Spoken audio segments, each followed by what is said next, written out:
All right, so what we have here is make the lineup. We got this from UTRGV, and also Shayland Pioneer uses it also. Um, they call it different things. We call it make the lineup. So just going by the chart over here, what we have is the order that you're hitting in. So this group right here, this is your first hitter, Diego, second hitter, Acosta, third hitter, George, fourth hitter, Dante, and then the DH is Kike. I've seen a lot of the other teams that do it. They don't do it with this extra hitter, or they just go with four guys. But we had an extra hitter on here. That way, I get some more guys hitting. So that's the different things on that part. This is the group.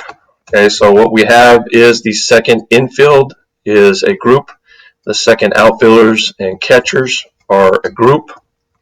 The starting infield is a group. Starting outfield is a group along with the catchers. Okay, so the catchers go with the outfielders on all. So you got four groups. You got five guys in each group, and you also have runners down here. So you have two runners. These are two guys that are running with the infield, second infield. This is a guy that's running with the outfielders, and then this is a guy that's running with the starting infield. This is a guy that's running with the starting outfield. And really, these guys pretty much run the whole time. These are extra guys. A lot of times it's younger guys or guys from the bench. So they can all run it. They can all run at the same time, or you can just do one for each group, however you want to do it. But we kind of stack them all over there. That way they're all ready to go. So the way you score points and the way that you win, the way we actually, it's called make the lineup because we actually rank our kids, try and do this as much as possible. That way everybody gets a chance to show how good they are. So every time you have a barrel ball, which is a hard hit ball, you're going to get a point. Every time you sack bunt, you're going to get a point. Every time you have a web gem, you're going to get a point. Every time you have an RBI, you're going to get a point. And you can add other things. You can add base hits, doubles, 2 points, however you want to do it. This is just the way that we do it. That way, there's not a lot of points that they can score unless they have a great day. And then these are our negatives over here. So anytime you have an error, anytime you have a lack of effort, which can be called out by any coach at any time. And then anytime you don't put a ball in play, that means your 3 cuts that you're going to get for the round. If you don't put a ball in play, if you don't help us out, anyway, you don't make it tough on the defense, then you get a negative. And we'll have guys, struggle and don't get anything out of the cage, pop it up in the cage, things like that. So they'll end up getting a negative. I think we added other negatives later on, but these are our main ones. These are kind of the ones that we start with. So here's your first group, and here's the rotation down at the bottom.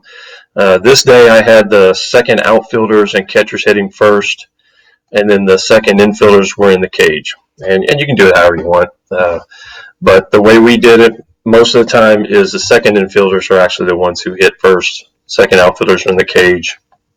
And then the starting infield eventually go to the cages, and then the starting outfielders. So they're down there working with a coach in between. We don't have anybody sitting around. That's the good thing about it.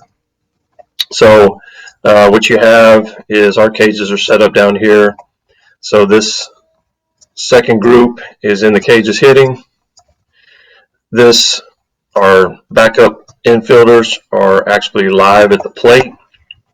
And then, of course, the starting infield and the starting outfield are playing defense. So everything is live.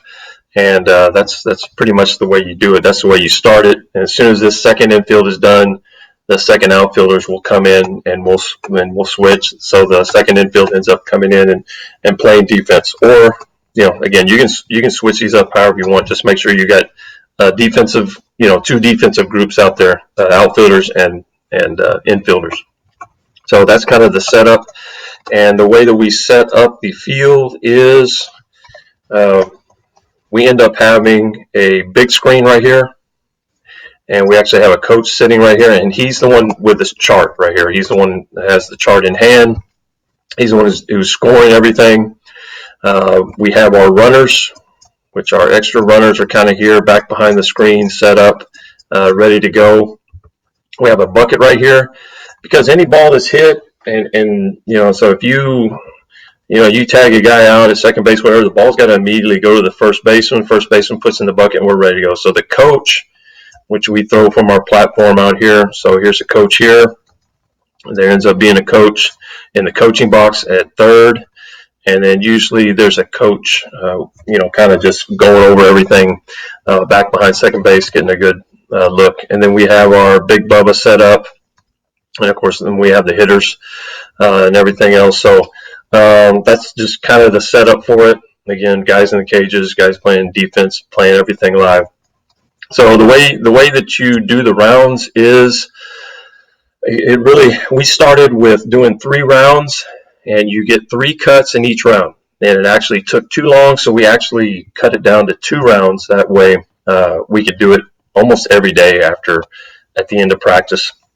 So instead, if you want, the first round would be with nobody on, which is, it's a good way to start. But what we do is we actually start with a runner at first base. That way we get to turn as many double plays as we possibly can. You get tons of chances to turn double plays, and usually within a round you're going to turn 3 or 4 double plays, which is good. So the way we start it is Kike would be at first base, okay, or if you don't want any of these guys to be running right off the bat, then what you can do is you can just have your extra runners run. But we like to have our DH start over here, and then the next guy will be Diego once he comes out of the cage. So that's kind of the way it works. So we start with the guy at first base, and what happens is, so we've got Diego here at the plate, is he's got 3 cuts, and that's it.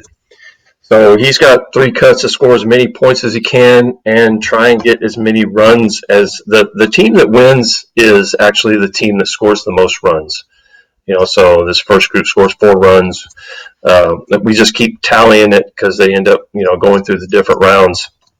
So there's 2 ways that you score this.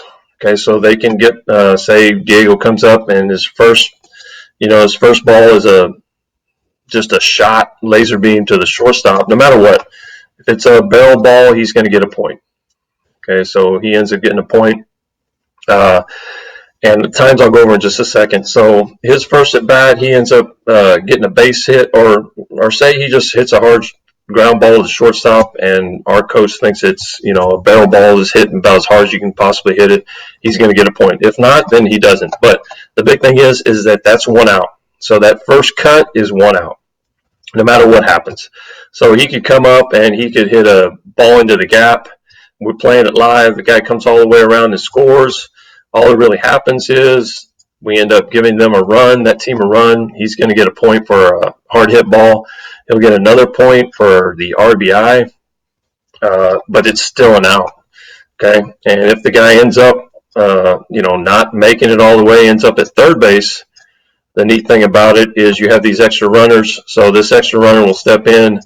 So what you end up having in that situation, is a runner at first and third with 1 out, because no matter what, okay, it's an out, which is good. Now you can play infield in, you could play corners in. So it gives you a lot of different live situations just over and over and over again. So already got 1 out. Diego's got 1 out. He hit a double, or actually let's just say he hit a single. So he got the point. All right. Next pitch, he swings and misses. Okay, that's going to be 2 outs. All right, so now we got 2 outs. So if your infield was playing in, okay, now they're playing back. So again, they get a lot of different looks, and you end up having. So on the last one, he's coming out, and the big thing is on that last one now, the coach that is at first base, okay, the one that's over here behind the screen, he's actually got a stopwatch, and he's going to write down his time. So, and you're going to know if they don't get out of there. So on the last pitch, say he swings and misses at a pitch in the dirt, that's the 3rd out. Okay, that's the 3rd out. He's going to move on, but it's no matter what it is, he's coming out. Okay, so he's running. Base hit, he's going to try and make it look like a double or whatever he needs to do. He's playing it live, but the big thing is on that last one, say Diego swings and misses, he's still sprinting. Okay, he's sprinting through. He's getting timed. Okay, so he's getting timed over here.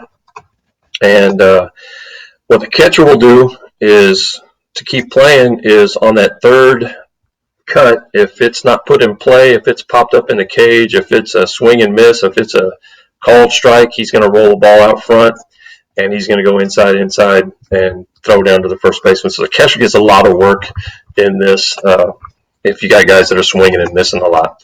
So that's the first round. That's a runner at first base. And then the second round, this is where usually most of the guys score, but we start with a runner at second base. Again, here's the coach. This is what's tough. First baseman is playing in, and the first pitch they have to sack bunt. So the first pitch has to be a sack bunt. So now Diego's back up again. Okay, we've gone through this whole round. All these different guys have hit. Every single one of them hit.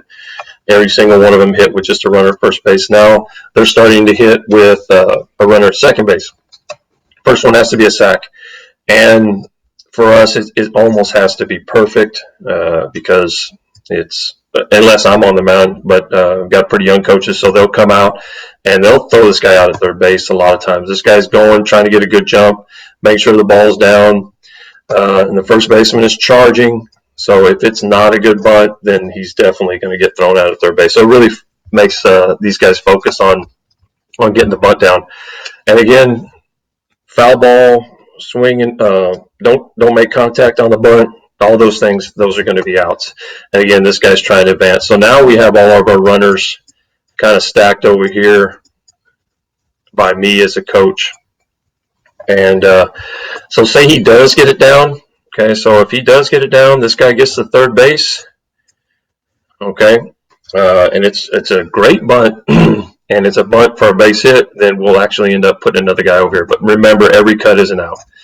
So even if he does do a great job. So with the sacrifice, for that sacrifice bunt, Diego does a great job of sacrifice bunt. He ends up getting a point for that. Okay, so that's the way it works.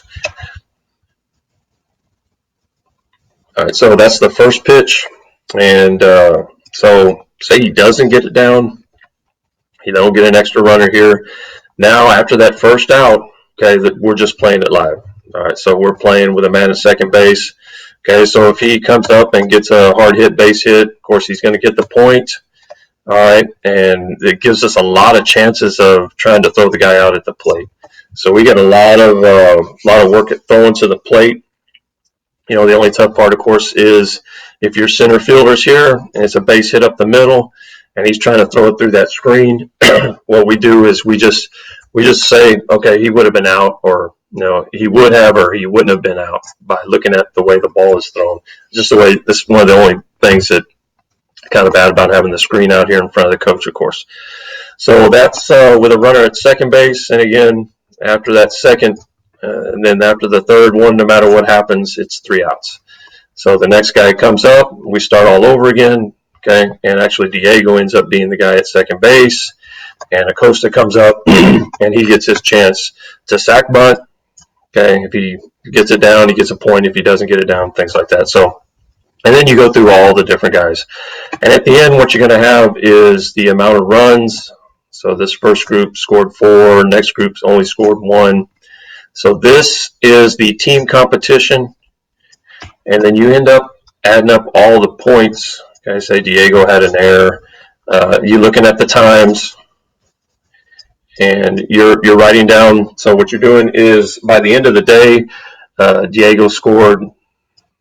He got 2 pluses, 1 negative, so he ends up getting 1 point for the day, and we'll have it on a chart. And we'll start ranking them and adding all those up. And then the group that scores the most runs gets to come up and do what we call the opposite field competition, which is kind of what we always do. So on the opposite field competition, say this group here, second infielders win, they all compete. They're here in the Bubba, and they get 3 pitches to try and hit, 3 front tosses to try and hit the screen as many times as they can, and things like that. So that's kind of the competition we do at the end. But that's make the lineup, and really, it for us, it's really shown who's going to come through during the game, who the best hitters are and things like that. But it also gives us a lot of different situations, live situations in the field that we weren't really getting before. And I think that's it on the charts. If you got any questions, then just go ahead and contact me.